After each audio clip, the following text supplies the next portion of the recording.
Since we came and sat here, you're half an hour closer to your grave. You must go and volunteer in a hospice or in a hospital wards where people die.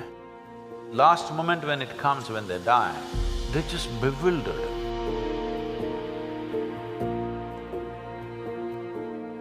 My question is, suppose humanity makes it past this very tumultuous phase we're in right now, what would we do if we reach an ideal society where everyone is peaceful and together?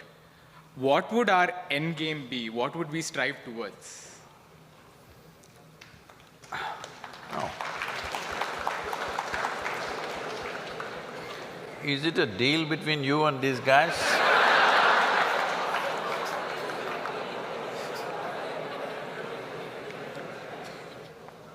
See, look at it this way, because you can't really figure what all these people want. Look at yourself. Right now you're thinking you want to become an engineer. Let's say right now I make you an engineer, this moment. Then you're thinking you need a job, I got your job. Then you're thinking you need a promotion, I got you. Then you think you need an award, I got you. Then you think you need wealth, I got you right now. Everything that you can dream of, I got you right now. What do you want now?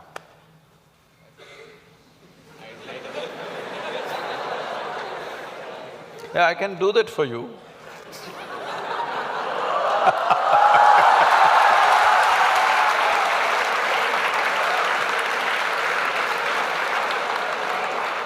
Let's say I want a job. Huh? I'm striving for a job right now. Yes. Now, we're looking at the end game, right? You got everything you wanted right now. Things that you can imagine, things that you cannot imagine right now, everything you got right now. What do you want right now? I wouldn't know what to do. Just look at it, huh?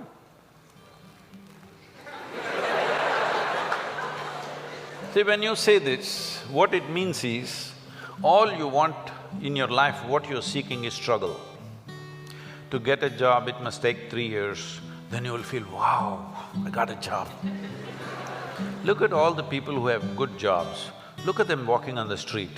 Are they going blissfully, dripping ecstasy? Hello? Miserable guys, they're getting blood pressure, going to work.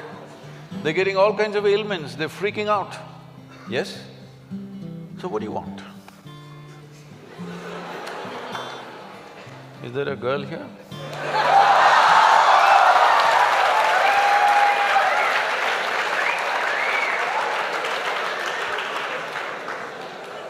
What do you want? I don't know anymore. That's good. I do not know, I like that. Because actually you do not know. Everybody keeps fooling themselves at every step in their life, thinking, what I want is, I want to become an engineer, I want to become an engineer. It'll keep you busy for 5-7 years. Then I want job, it keeps you busy for another 1 or 2 years. Then I want this kind of job, that keeps you busy for another 8-10 years. I want that much money, that much wealth, that keeps you busy for another 25 years. I want this kind of girl, that kind of boy, that keeps you busy for a few years. Then children will come, I want my child to become this. Well, we are preparing for your funeral.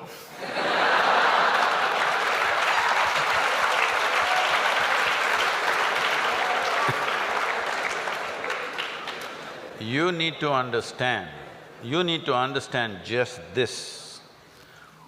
Right now, you may be giving all kinds of contexts to your life, but essentially, what you call as my life right now is just a certain combination of time and energy.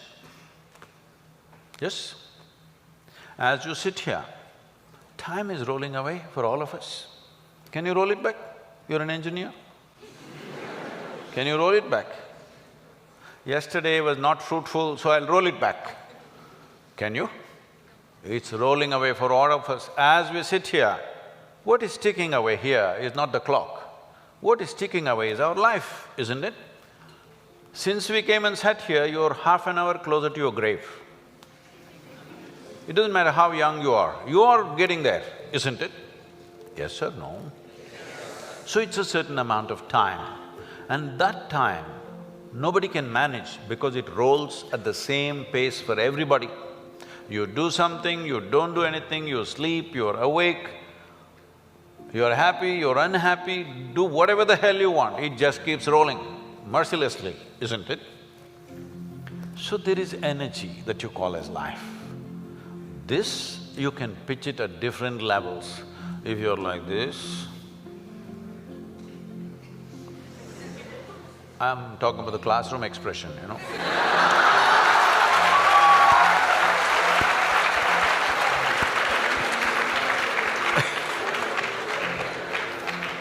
If you're like this, 24 hours feel like 1,000 years.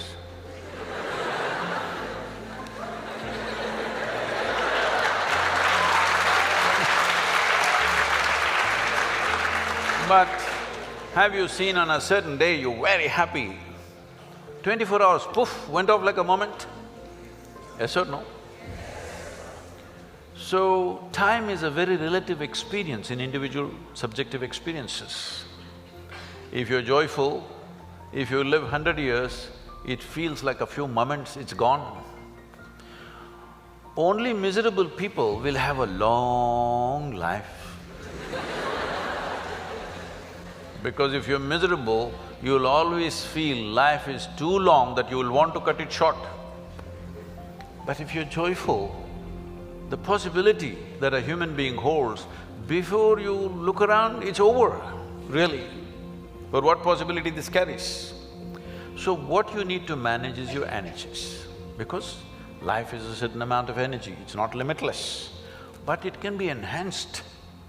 If you function at one level of energy, what you do in 10 years' time, if you function at a different level of energy, the same thing you can do in 1 year's time. So if both people live for 100 years, in terms of impact and profoundness of experience, one has lived for 1,000 years, another has lived for 100 miserable years. So this is all you can do. You may think right now, engineer, this one, that one, these are all limited contexts you're setting for yourself. Fundamentally as a life, it's just time and energy, isn't it? The question is what you make out of it. Do you want to make something out of it? There's no compulsion you have to make something out of it.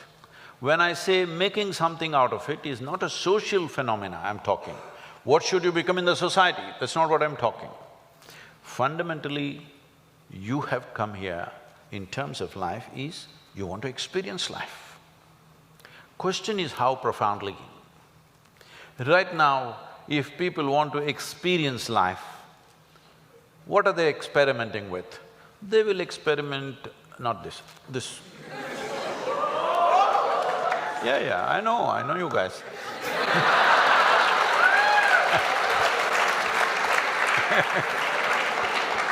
Or they'll experiment this, or they'll experiment something else. What they will experiment is how to down your faculties. You know, United States has made marijuana legal in a few states.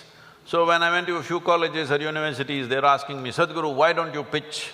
Someone like you must legalize marijuana for us.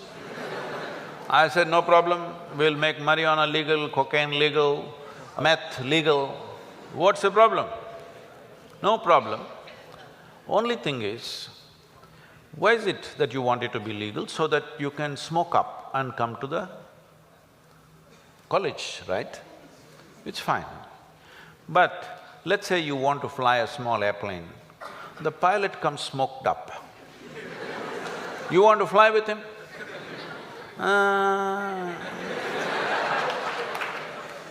Because the guy is already flying without the airplane.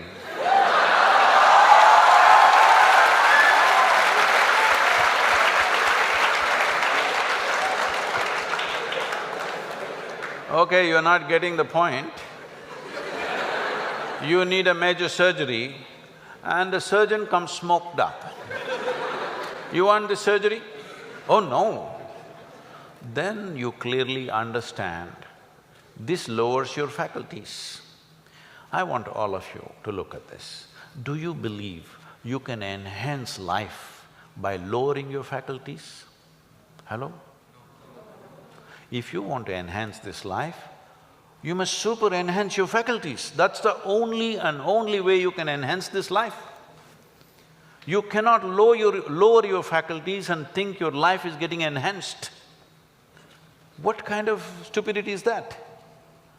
Simply because it makes you a little like this. I can make you feel like this all the time. How's that? No substance, I'm always like this only. Look at my eyes, I'm stoned.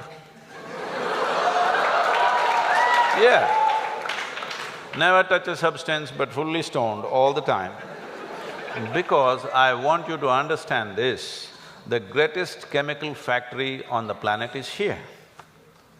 If you are a good manager of this, you can create any experience that you want from within and also heighten your faculties. If you're having an experience, even to experience that, your faculty should be heightened, isn't it? Is this the greatest chemical factory on the planet, most sophisticated? Do you agree with me? Are they chemical engineers? So I'm asking, how are you managing your system? What have you done? We gave you such a sophisticated machine. Have you read the user's manual at least? No. Blindly do this and then you think pumping something is going to make this better? No. Believe me, the only and only way you can enhance this life is that your faculties are super bright. The way you see, the way you hear, the way you smell, the way you taste and the way you touch. If this is enhanced, is life enhanced in many ways? There is much more to it, but I'm saying from what you know from your experience. Suppose you could see twice better than somebody who's sitting next to you. Is your life enhanced? If you could taste better than other people, is life enhanced? If you could feel better, is it life enhanced? If you could hear better, is life enhanced? On this level you understand this, but there are many other dimensions of human faculties. If you enhance this, if you sit here, you will be blissed out simply sitting here. You wouldn't want to touch any damn thing because just sitting here is the greatest experience of your life. So, about what is the end game? If you had everything, what would you want? If you had everything that you can ever dream of, everything is right here, what would you want? You must think, isn't it? I won't supply you with an answer. If you do not invest that much thought into your life, that means you're super short-sighted. Hello? This happened to Gautama the Buddha. You heard of Gautama the Buddha? Because of some astrological prediction that his father heard, that he may either become a great emperor or a great sage, and he wanted him to become a great emperor, he protected this boy and put him in a separate palace where it's all luxury, everything that you can dream of, everything there. Got him married to a very pretty young woman, everything on. No, he should not see any suffering. But one day he just went out. He saw one old man and he asked, why is this guy like this? You know, his chauffeur. His chauffeur or his chariot driver said, oh, everybody becomes like that after a certain time. He said, what, me? I'm a young prince, will I become like that? He said, yeah, everybody will become like that. It shook him. Then he saw a man who's suffering with some kind of disease, ailment. So why is that guy like that? Said, it'll happen to a lot of people. Who it will hit, there is no prediction. Anybody can become ill. Most people think it happens to other people. No, it can happen to us. Hello? And then he saw a funeral, a dead body. So what is that? He said, that is inevitable, everybody will die. Do you also know? You will also die. No, because most people believe other people die. No, intellectually they know, but they think they're forever. No, you must be conscious you're mortal. Mortal means you have a limited amount of time and energy. If you're always conscious about this, how would you organize your time and energy? You decide. If you're conscious about it. If you think you're a superhuman being, you're not going to die, other people will die, all the best. It'll come. You can realize this on your deathbed and die. See, people may think this is extreme, but you must go and volunteer in a hospice or in a hospital wards where people die, and you must see. It's very important, very, very important. Only then you become sensitive to life. Life becomes super valuable because you know it's a limited amount of time. If you watch this, unfortunately today in the world, over 80% of the people, when they… last moment when it comes, when they die, they're not fearful, they're not in pain, they're not in something else, they're just bewildered. A look of bewilderment comes because all their life they just lived their thought and emotion, they never lived a life. This is important, you must understand, there is a psychological reality in your head and there is an existential reality which is life. Most people are mistaking their psychological reality to be existential. Your thought and emotion has become more significant in the cosmos, isn't it? Hello? Huh? What you think, what nonsense you think and feel, has it become more important than the universe or no? This means you are making your creation more significant than the larger creation. This means you must suffer. If you don't suffer, I'll be disappointed. Yes, I will be. Because if ignorance doesn't make you suffer, then what? Then what's the use of me? Because it takes a lot to come out of the trap. What is the use of somebody striving to come out of the trap of ignorance when people can live wonderfully in their ignorance? What is the point? What is the use of knowledge? What is the use of knowing? What is the use of enlightenment? What is the use of realization if people can live absolutely blissfully in their ignorance? What is the point? When you're ignorant, you must suffer. And I want you to know, the greatest evil right now on the planet is not evil, it's ignorance.